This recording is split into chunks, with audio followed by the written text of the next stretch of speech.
learned very early how to read a room before you spoke.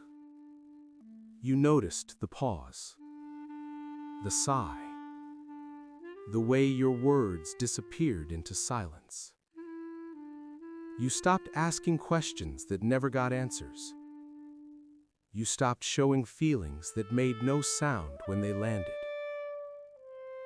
You learned that being quiet felt safer than being ignored. And somewhere deep inside, a child learned this question: what is wrong with you? This is not about being unloved. It is about being unheard.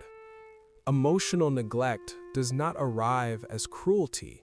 It arrives as absence. When your feelings were met with distraction, when your pain was minimized, when your joy felt inconvenient, your nervous system adapted. Your attachment learned caution. Your body learned to stay small, to stay alert, to stay silent. You were not ignored because you were invisible. You became invisible to survive. You did not disappear. You adapted.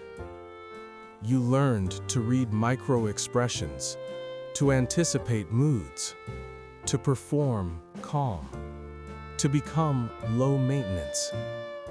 Invisibility became intelligence. Silence became skill. You became the good child, the easy child, the child who needed nothing. Not because you had nothing inside, but because needing felt dangerous, because wanting felt risky, because reaching out never reached back. Now you are older, and the pattern still breathes. You over-explain, you overgive. You feel lonely even in connection. You wait for others to notice what you never say. You feel exhausted by relationships that ask you to shrink. Hyper-independence feels like strength until it feels like isolation. You learned to be needed, but not to be held.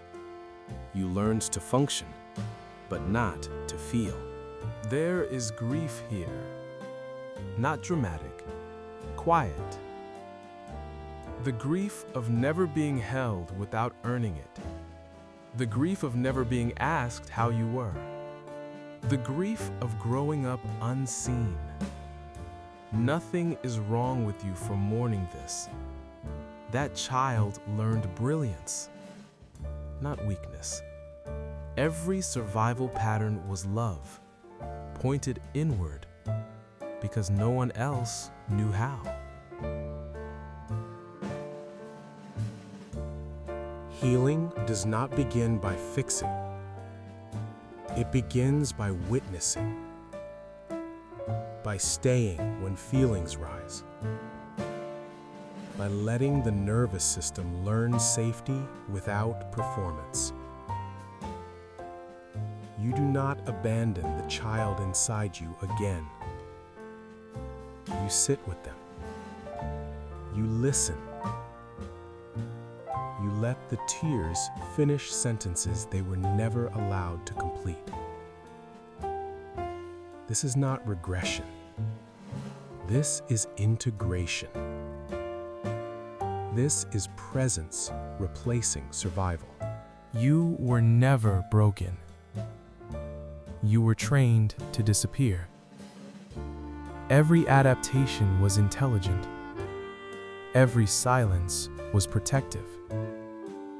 You survived an environment that could not hear you. Now, you are learning to hear yourself, to respond, to stay. Your voice does not need permission anymore. It needs presence. And for the first time, you are listening.